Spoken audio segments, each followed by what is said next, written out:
Je suis morte dans l'écrasement de ma propre Subaru, volée par mon frère chéri, sur l'autoroute A6 sous la pluie battante de Paris. Le métal tordu m'a broyé comme un insecte, et dans mon dernier souffle, j'ai vu le visage de mes parents, ceux qui m'avaient qualifié de « si capable », pour mieux me dépouiller de tout. La trahison n'était pas seulement ce vol minable, c'était une vie entière d'ombre, de secrets enterrés sous les pavés de Montmartre, et maintenant, je renaissais des cendres, 10 ans en arrière, le cœur noir de vengeance. Les sirènes hurlaient encore dans mes oreilles quand j'ouvris les yeux. Pas celle des pompiers qui avaient dégagé mon corps mutilé de l'épave, non. Celle d'un souvenir qui refusait de s'effacer. J'étais allongé sur mon lit d'adolescente, dans l'appartement étouffant du 18e arrondissement, avec l'odeur de croissants brûlés de maman flottant depuis la cuisine. Mon corps, ce corps jeune, intact, de 20 ans, tremblait comme si le fantôme de l'accident le hantait déjà. Il était 2005. Pas 2015, l'année de ma mort. J'avais reculé dans le temps. 30 ans de vie volée, condensés en un clin d'œil. Et la première pensée qui me traversa l'esprit fut « Ils vont payer. » Tous. Je m'appelais Élise Moreau, fille aînée d'une famille parfaite aux yeux du monde. Papa, architecte raté reconverti en courtier immobilier, et maman, professeur de littérature qui rêvait d'écrire mais se contentait de corriger des copies. Ils avaient toujours vanté ma capacité comme j'étais si capable, la fille modèle qui gérait les factures, qui excellait à l'université en droit, qui sacrifiait ses rêves pour que mon frère cadet, Lucas, puisse s'épanouir. Lucas, le golden boy, avec ses yeux bleus hérités de papa et son sourire qui faisait fondre les cœurs. À 22 ans, il était déjà un fêtard notoire, enchaînant les jobs foireux et les dettes, mais pour eux, il était l'avenir. Moi? La roue de secours invisible. Le jour de l'accident, non, le futur accident avait commencé comme un banal vendredi. J'avais économisé pendant 3 ans pour cette Subaru Impreza, ma première voiture, symbole de mon indépendance naissante. Bleu nuit, avec des jantes chromées qui brillaient sous les néons de la Seine. Je l'avais garée devant notre immeuble haussmannien, fier comme une gamine. Mais Lucas, de retour d'une nuit blanche au Queen Club, l'avait repérée. Élise, sœurette, prête-moi la caisse pour un rendez-vous important. Ses yeux suppliants, ce ton mielleux. J'avais hésité, mais maman était intervenue. Allez, Élise, tu es si capable. Lucas a besoin de faire bonne impression pour son entretien. Entretien? Une excuse pour draguer une fille riche, je le savais. Mais j'avais cédé. Comme toujours. Il l'avait ramenée en miettes 2 jours plus tard, rayée et puant la bière. Papa avait haussé les épaules, c'est la vie, ma grande. Tu t'en achèteras une autre. Et Lucas? Il avait ri, en me tapotant l'épaule comme si j'étais sa complice. Ce n'était que le début. Des mois plus tard, quand Lucas avait emprunté la voiture pour un week-end à Deauville, il ne l'avait pas rendue. Volé, disaient les flics. Mais j'avais vu les messages sur son portable, il l'avait vendue à un revendeur douteux pour payer ses dettes de jeu. Mes parents? Ils avaient couvert ça. C'était un accident, Élise. Lucas est fragile. Toi, tu es forte. Forte. Si capable. Et moi, j'avais payé l'assurance, les réparations imaginaires, et au final, j'avais perdu ma liberté sur roues. Mais la vraie trahison, celle qui m'avait tué, était plus profonde, enfouie comme les catacombes sous Paris. Dans ma vie précédente, après l'accident non, après le vol final où Lucas avait pris la nouvelle voiture que j'avais rachetée, soi-disant pour une urgence familiale, j'avais découvert le secret. En fouillant les papiers de papa, déprimé et endetté, j'avais trouvé les lettres. Maman n'était pas stérile comme elle le prétendait, Lucas n'était pas leur fils biologique. Il était le bâtard de papa, fruit d'une liaison avec sa secrétaire en 1983, avant ma naissance. Il l'avait élevé comme le prince, me reléguant au rôle de la domestique, parce que j'étais la vraie, celle qui ne comptait pas. Et le pire? L'accident n'en était pas un. Lucas, bourré au volant de ma Subaru, avait heurté un camion parce qu'il fuyait la police après un braquage minable des bijoux volés dans une bijouterie du Marais, pour impressionner sa dernière conquête. Mes parents savaient. Ils avaient payé un avocat pour étouffer l'affaire, me laissant pour morte sans un remords. Maintenant, revenu du néant, je sentais la rage couler dans mes veines comme du vin empoisonné. Je me levai, pieds nus sur le parquet froid, et regardai mon reflet dans le miroir fêlé de la salle de bain. Mes yeux, verts comme l'herbe du Luxembourg en printemps, brillaient d'une lueur nouvelle. Pas de larmes. Pas de pitié. Seulement un plan. Le premier pas, ne rien changer en surface. Jouer la fille capable, la sœur dévouée. Mais en sous-main, j'allais creuser. Fouiller les tiroirs, pirater les mails. J'avais étudié le droit, après tout, et dans cette vie, j'allais l'utiliser comme une arme. Le petit déjeuner était un théâtre habituel. Maman, en robe de chambre fleurie, remuait son café avec une cuillère en argent héritée de sa grand-mère normande. « Élise, ma chérie, tu as bien dormi ? Tu sembles fatiguée. » Son sourire était un masque, celui qu'elle portait pour masquer les factures impayées. Papa, plongé dans le monde, marmonna, passe-moi le beurre, Lucas n'est pas encore levé. Lucas. Toujours Lucas. Je souris, posai la tartine devant lui. Bien sûr, papa. Je suis si capable, n'est-ce pas? La journée s'étira comme un suspens de film noir. J'allais à la Sorbonne, feignant l'intérêt pour mes cours de droit pénal, mais mon esprit bouillonnait. À la pause, dans la bibliothèque au rayonnage sombre, je notais les dates clés, la naissance de Lucas en 1983, la stérilité de maman en 1982, l'adresse de l'ancienne secrétaire de papa ou une certain Marie Duval, disparue des radars depuis 1985. Internet était encore balbutiant en 2005, mais j'avais accès aux archives naissantes. Dans un cybercafé du quartier latin, je tapais frénétiquement « Marie Duval Paris secrétaire ». Rien. Mais un article jauni du Figaro, disparition mystérieuse d'une employée de cabinet immobilier. Photo floue, une femme brune, yeux tristes. Était-ce la mère? Avait-on fait taire pour protéger le secret? Le soir, Lucas rentra tard, empestant le tabac et la sueur. Salut, sœurette. T'as vu la nouvelle PlayStation? Faudrait qu'on se fasse une partie. Son clin d'œil complice me donna la nausée. Dans ma vie passée, j'aurais ri, proposé de l'acheter. Cette fois, je hochai la tête, pourquoi pas? Mais d'abord, raconte-moi ton entretien d'hier. Ça s'est bien passé? Il rougit légèrement, haussa les épaules. Ouais, bof. Mais j'ai chopé un plan cool. Un plan. Comme le braquage à venir. Je notais mentalement, surveiller ses sorties, ses amis louches du Pigalle. Les jours suivants furent une danse sur des braises. Je jouais mon rôle à la perfection, aidant maman à corriger ses copies, écoutant les plaintes de papa sur ses clients pingres. Mais la nuit, seul dans ma chambre, je complotais. J'achetais un petit magnétophone osseux qui se glissait dans une poche et le cachais dans le salon. Premier enregistrement, une dispute entre papa et maman. Si Élise la prend pour Lucas, tout s'effondre, siffla papa. Maman, elle est capable de tout encaisser. C'est pour ça qu'on l'a gardée. Gardée. Comme un meuble. Le secret se fissurait déjà. Puis vint le moment du vol. Le vendredi fatidique. Lucas frappa à ma porte, ce sourire enjôleur. Élise, la Subaru. Juste pour un rencard. S'il te plaît? Mon cœur martela. Dans l'autre vie, j'avais dit oui.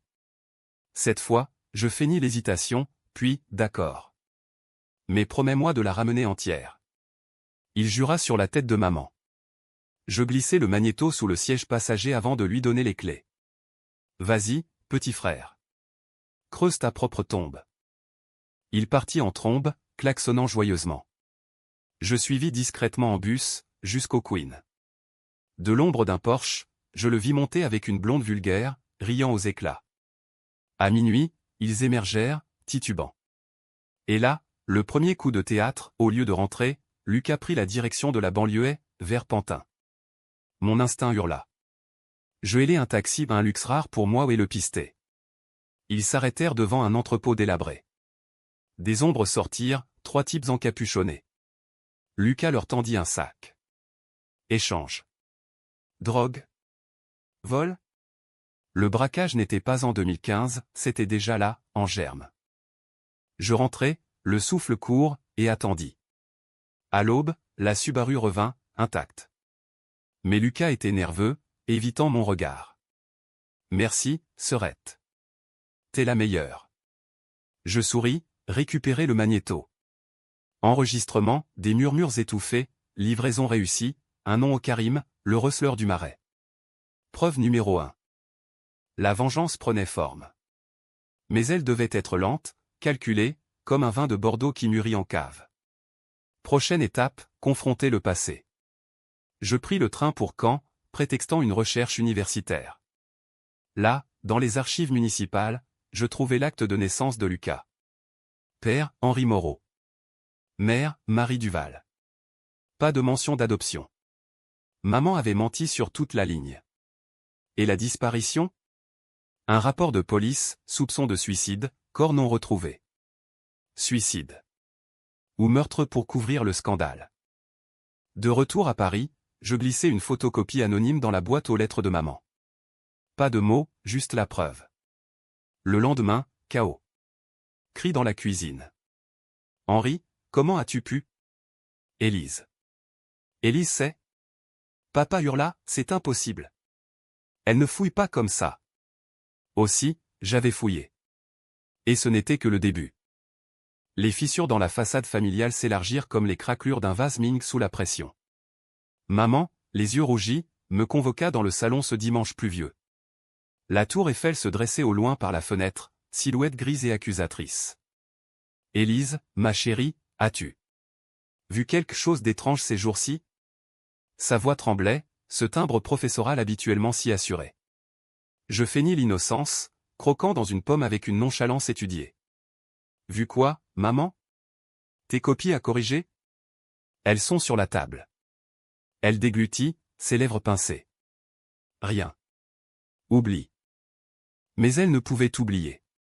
Cette nuit-là, j'entendis les sanglots étouffés à travers les murs fins.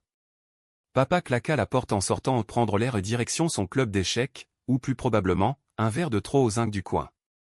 Lucas, inconscient de la tempête, ronflait dans sa chambre, posters de footballeurs collés au mur comme des idoles païennes. Je m'assis à mon bureau, allumant la lampe à abat-jour vert qui diffusait une lueur maladive. Mon journal secret, un cahier à spirale acheté incognito s'ouvrit sur la page du jour, étape 2, semer le doute. Objectif, isoler Lucas de ses complices. Le lendemain, j'infiltrai le monde sombre de mon frère. À la fac, je séchais un cours pour traîner près de la fac de Sciences Po, où Lucas squattait parfois pour draguer. Mais ce jour-là, je le vis avec Karim, le type de l'entrepôt, moustache fine et regard fuyant. Il parlait bas dans un café enfumé de la rue Saint-André-des-Arts. Je m'approchai, prétextant une commande de café, et glissai mon téléphone en mode enregistrement dans ma poche. La prochaine livraison, c'est gros, mec. Les bijoux du Marais, t'imagines, murmura Karim.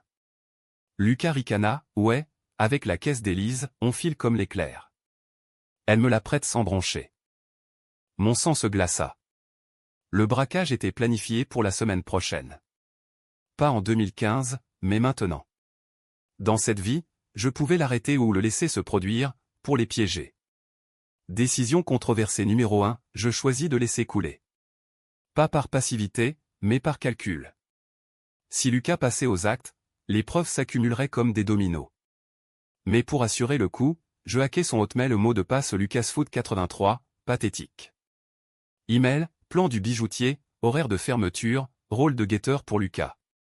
Copie d'écran. Envoyé à moi-même. Le soir, dîner tendu. Papa picorait son coq au vin sans appétit, maman évitait mon regard. Lucas, hilar, raconta une blague vaseuse sur un prof. Et toi, Élise, quoi de neuf à la Sorbonne? Toujours la première? Je souris, piquant ma fourchette dans la viande. Toujours capable, Lucas. Et toi, tes rencarts se passent bien? Il toussa, manquant s'étouffer. Maman changea de sujet, parlons d'autre chose. Élise, tu devrais inviter tes amis ce week-end. Ça détendra l'atmosphère. Détendre? L'atmosphère était une bombe à retardement. Le week-end venu, j'organisais une soirée en réalité, un piège. J'invitais 2 camarades de fac, des juristes en herbe comme moi, et oubliais de prévenir Lucas. Mais il surgit, avec 2 potes louches, Karim et un autre, tatoués au cou. Bière coula, musique de Daft Punk pulsait. À minuit, Lucas disparut aux toilettes avec Karim. Je suivis, prétextant une nausée, et collai mon oreille à la porte. Demain soir, 22h. La Subaru devant le bijoutier. T'es prêt? Carrément. Ma sœur me couvre. Je rentrai dans ma chambre, Composez le numéro anonyme de la police ligne directe pour tips criminels. Allô? J'ai des infos sur un braquage au Marais. Demain, 22 h, bijouterie Lefebvre. 3 hommes, dont un en Subaru bleu. Voix déformée par un mouchoir sur le micro. Clic décision controversée numéro 2, dénoncé sans nommer Lucas. Laissez la police l'identifier via la plaque. Mais pas d'arrestation immédiate, juste une surveillance qui les ferait paniquer. Lundi soir, l'enfer se déchaîna. Sirène hurlante rue des Francs-Bourgeois. Lucas rentra blanc comme un linge, traînant Karim par le col. C'était un coup monté. Quelqu'un a balancé. Papa, alerté par les infos télé, bondit, Lucas, qu'est-ce que tu as fait? Encore? Maman pleura, mon Dieu, et Élise qui est si capable. Elle ne mérite pas ça. Ne mérite pas? J'étais au salon, feignant la stupeur. Quoi? Lucas, dis-moi que ce n'est pas vrai. Il me fusilla du regard, toi, toujours à fouiner. Première confrontation. Il me coinça dans la cuisine plus tard, souffle alcoolisé. T'as rien dit, hein? T'es ma sœur. Je le fixais, froide. Bien sûr, petit frère. Je suis si capable de garder les secrets. Mais intérieurement, je jubilais. La police avait saisi la Subaru pour enquête. Pas de charge encore, mais Lucas était marqué. Maintenant, le secret familial. J'envoyais une seconde lettre anonyme, cette fois à papa, avec l'acte de naissance et un post-it, Marie Duval n'est pas morte. Elle attend justice. Une capable. Panique totale. Il rentra ivre, fracassant un vase. Qui es-tu, salope? Élise? C'est toi. Maman le calma, Henri, et si c'est elle? On l'a toujours sous-estimé. Sous-estimé. Euphémisme. Je creusais plus profond. Voyage à Rouen, où Marie Duval avait vécu enfant. Archives paroissiales, mariage non célébré avec papa en 1982. Lettre de rupture, ton adultère avec la secrétaire me détruit. Maman savait tout. Et la disparition? Témoignage d'un voisin, Marie a été vue se disputant avec un homme brun près de la Seine. Puis plus rien. Papa? Coupable de plus que l'infidélité. De retour, twist mineur, Lucas, parano, fouilla ma chambre. Trouva le journal. Élise, t'es folle. Tu notes tout? Il le brûla dans l'évier, mais pas avant que je n'en ai scanné les pages clés. Erreur fatale. Il me gifla aux premières violences physiques. Reste à ta place, capable. Ma joue brûla, mais pas autant que ma haine. Décision controversée numéro 3, contre-attaquer physiquement. La nuit suivante, je glissai du laxatif dans son whisky. Il passa la nuit aux toilettes, hurlant. C'est pas drôle, Élise. Si, c'était hilarant. Le début de sa déchéance. Les semaines suivantes furent un balai de tension. Lucas évita la Subaru au sous-scellé, mais chercha d'autres cibles. Je l'espionnai via un GPS bon marché collé sous sa Vespa empruntée. Rendez-vous avec Karim à Belleville. Je suivis, alertai les flics. Petite saisie de dope. Lucas innocent, mais suspect. Papa, rongé par la culpabilité, but plus. Un soir, il craqua, Élise, si tu savais. Ta mère et moi, on a fait des erreurs. Je feignis la compassion, raconte, papa. Je suis capable d'écouter. Il avoua l'infidélité, pas le reste. Lucas est ton frère, malgré tout. Malgré tout. Maman, sentant le vent tourner, tenta de me buy-back, ma chérie, on t'aime. Plus que tu ne crois. Cadeau surprise, un collier, celui de sa grand-mère. Pour te montrer qu'on te voit. Je le portais, souriant. Mais le soir, je le mis au pion à un prêteur sur gage du Châtelet. Argent pour mon fonds vengeance, avocat privé, détective. Le détective, un ex-flic nommé Bertrand, creusa sur Marie. Rapport, vivante. En maison de retraite à Lisieux. Alzheimer avancé, mais souvenirs fragmentés. Visite. La vieille femme, frêle comme une feuille d'automne, murmura, Henri. Le bébé. Caché.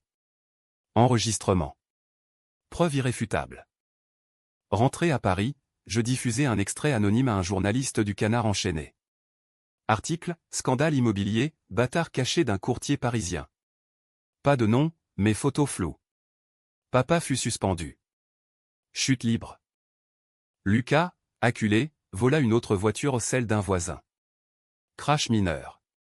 Police, récidive. Il me supplia, aide-moi, Élise. T'es la seule famille. Famille. Le mot me fit rire intérieurement. Bien sûr. Je suis si capable. L'hiver 2005 s'abattit sur Paris comme une malédiction biblique, neige sale sur les boulevards, vent coupant comme les lames de la guillotine. Mon plan avançait, mais la tension montait, un crescendo hitchcockien où chaque regard échangé était une menace voilée. Papa, rayé de ses listes de clients, passait ses journées au café du coin, fixant son pernod comme s'il y lisait l'avenir. « Élise, tu es mon roc » me dit-il un après-midi, sa main tremblante sur la mienne. Roc ? J'étais la vague qui allait l'engloutir. Je hochai la tête, serrai sa main. Toujours, papa.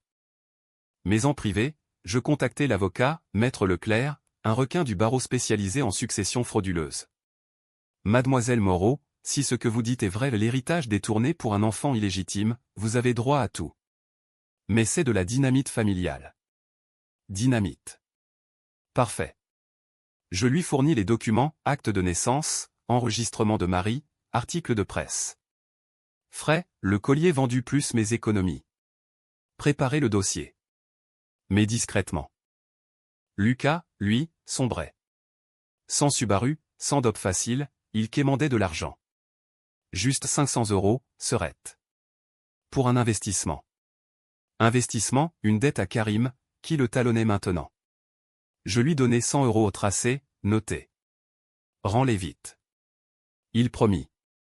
Mais le lendemain, il disparut pour 2 jours. Appel de la police, votre frère impliqué dans une rixe à Bastille. Blessure légère. Je payai la caution, le ramenai. Dans la voiture de location une Renault miteuse, il pleura, tout part en vrille, Élise. Aide-moi à m'en sortir. Pleurer ? Dans l'autre vie, j'aurais consolé. Cette fois, tu t'es mis dans la merde tout seul. Mais je suis capable de te sortir. Pour un prix. Le prix, vérité. Assis sur le lit d'hôpital, perf au bras, il craqua. Karim me force. Le braquage, c'était son idée. Et la Subaru. Je l'ai vendue une fois, ouais. Pour les dettes. Vendu. Confirmation. J'enregistrais en secret. Et les parents ? Ils savaient ? Il hésita. Papa, peut-être. Pour la voiture. Mais l'autre truc. Lucas n'est pas à temps, qu'est-ce que tu sais ? Je souris, tout, petit frère. Tout. De là, la spirale. Je glissai l'enregistrement à Karim anonymement, via un burner phone. Ton pote Lucas te balance. Règle tes comptes. Panique chez les voyous. Lucas rentra couvert d'échymose, quelqu'un m'a tendu un piège. C'est toi, Élise. Je haussai les épaules, parano, frangin. Bois un verre. Laxatif bis. Il vomit tripes et boyaux. Maman, sentant l'implosion, organisa une réunion de famille. Table dressée, chandelle vacillante. Nous devons parler. Élise, tu sembles distante. Distante ? J'étais une ombre vengeresse. Papa, l'achat, c'est à cause de cette foutue lettre. Sur Lucas. Élise, c'est toi. Silence. Je posai ma fourchette. Et si c'était ? Qu'est-ce que ça change ? Vous m'avez volé ma vie pour lui. Maman blêmit. Volé ? Ma chérie, on t'a tout donné. Tout ? Ma voix s'éleva, première fissure publique, la Subaru ? Vendue par lui. Mes études payées par mes jobs, pendant que vous le dorlotiez. Et le secret ? Lucas n'est pas votre sang. Il est le sien à papa et sa pute de secrétaire. Chaos. Assiette volaire. Papa hurla, espèce de vipère. Tu fouilles dans nos vies ? Lucas bondit, salope. T'as tout gâché. Il leva la main, mais je le repoussai, ongles enfoncés dans son bras. Touche-moi, et je te livre aux flics pour la drogue. Maman s'effondra, sanglotant. Pourquoi, Élise? On t'aimait. Aimait-il? La nuit, je repensais à ma mort. L'hôpital, où personne ne veillait. Papa signant les papiers d'héritage pour Lucas, avant même l'enterrement. Elle était si capable, elle voudrait qu'on avance. Avancer sur mon cadavre. Décision controversée numéro 4, exposée publiquement. J'envoyais le dossier complet à un blogueur pipolo, ceux qui adoraient les scandales familiaux. Titre, La dynastie Moreau, secret, adultère et vol au berceau. Anonyme, mais détails précis. Le lendemain, Paris Buzet. Appel de journaliste, Mademoiselle Moreau, un commentaire? Je déclinai, mais laissez filtrer, la vérité sort toujours. Papa perdit son job définitivement. Licencié pour comportement immoral. Il sombra dans la dépression, pilule et whisky. Maman démissionna, honteuse. Lucas? Karim le tabassa pour de bon. Hôpital encore. Élise, sauve-moi. Appelle un avocat. J'appelai Leclerc. Accusez-le de tentative de braquage. Pléadil, il balance Karim. Lucas accepta, traître par nécessité. Karim arrêté, filière démantelée. Mais Lucas, marqué comme indique, devint paria. Twist intermédiaire, Marie Duval. Je l'invitai à Paris offre et payé. Elle arriva, ombre fragile, en taxi. Rencontre au Louvre, sous la Vénus de Milo. Vous êtes la fille, murmura-t-elle. La vraie sœur de Lucas. Je lui montrai les photos. Larmes. Henri m'a promis le mariage.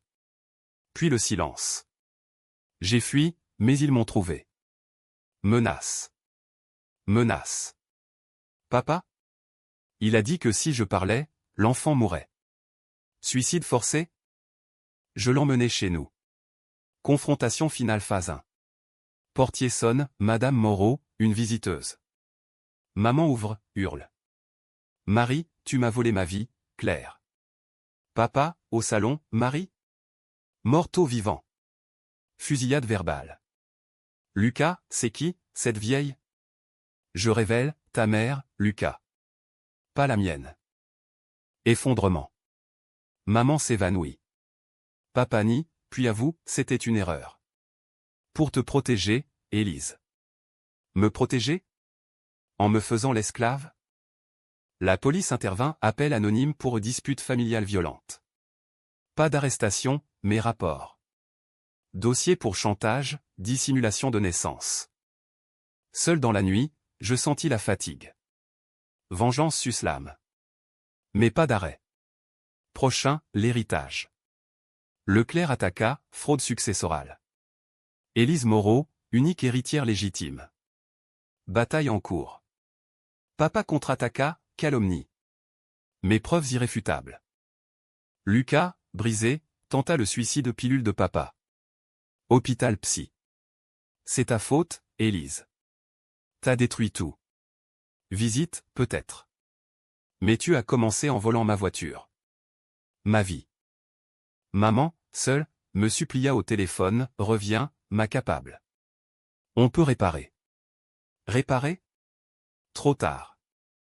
Printemps 2006. Paris fleurissait, cerisier du Champ de Mars en explosion rose, mais ma famille pourrissait de l'intérieur comme un camembert oublié. Le procès pour fraude successorale battait son plein au tribunal de la Seine, salle aux boiseries sombres où les mensonges se dissolvaient sous les néons crus. Maître Leclerc, impeccable en costume anthracite, déroulait les faits comme un scalpel. Madame Moreau a été systématiquement lésée au profit d'un enfant illégitime, dont l'existence fut dissimulée par chantage et intimidation. La juge, une femme aux lunettes sévères, hochait la tête.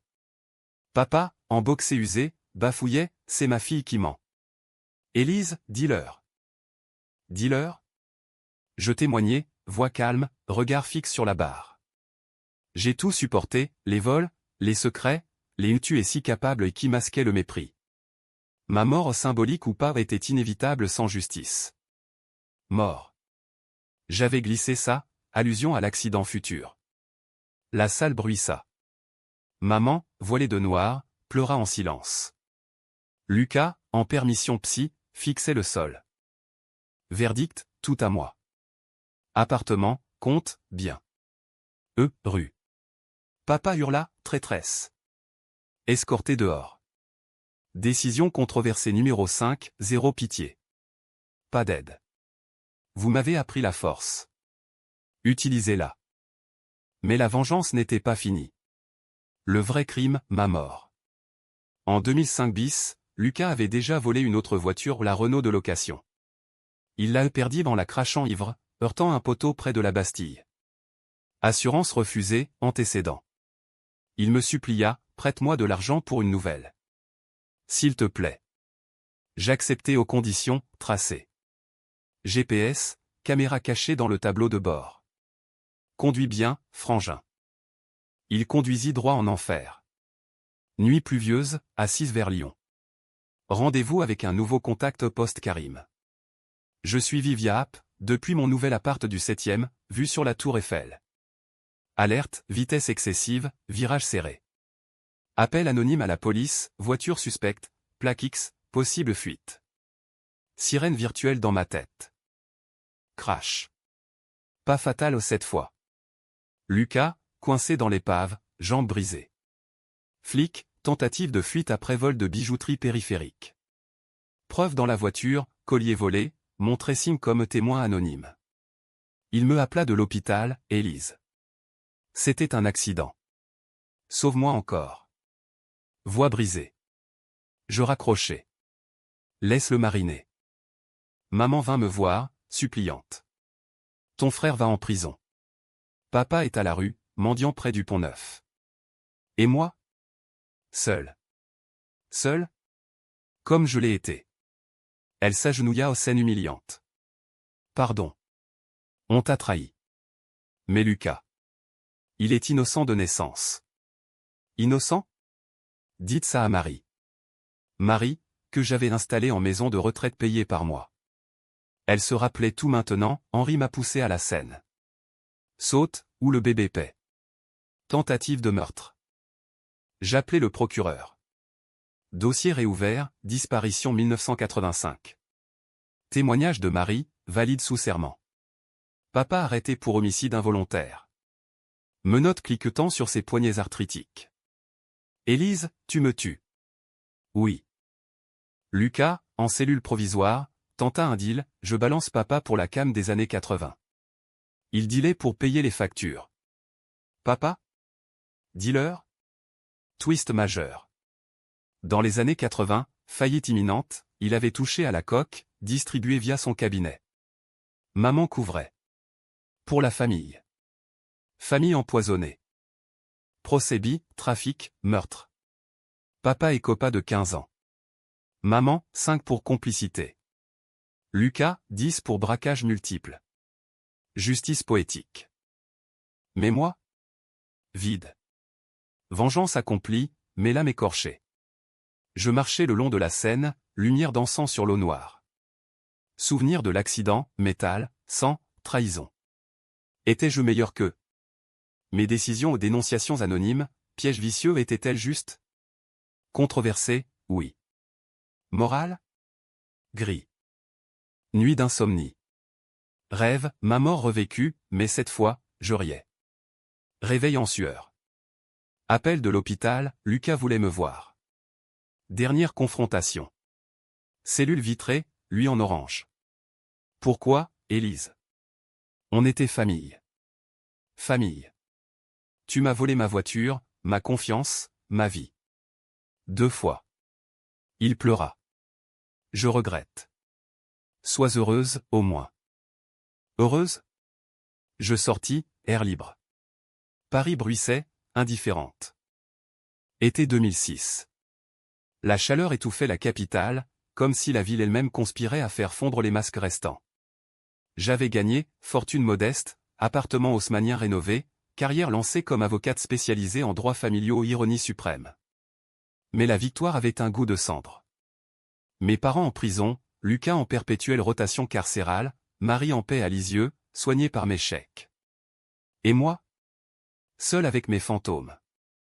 Le twist final vint comme un coup de poignard inattendu. Lettre de maman, depuis Fresnes. Élise, avant de pourrir ici, sache la vérité complète. Tu n'es pas en morte. L'accident de 2015? Pas un accident. Papa et Lucas l'ont saboté. Saboté? Mon cœur s'arrêta. Détail, freins usés sciemment, par Lucas sur ordre de papa. Pour l'assurance. Tu étais si capable, tu t'en sortirais. Mais tu es morte. Et nous, ruinés sans ton sacrifice. Point. Sacrifice. Il m'avait tué pour l'argent. Rage terminale. Mais au lieu de hurler, je souris. Dernière décision controversée, clémence sélective. J'embauchais Leclerc pour appel, réduction de peine pour aveu.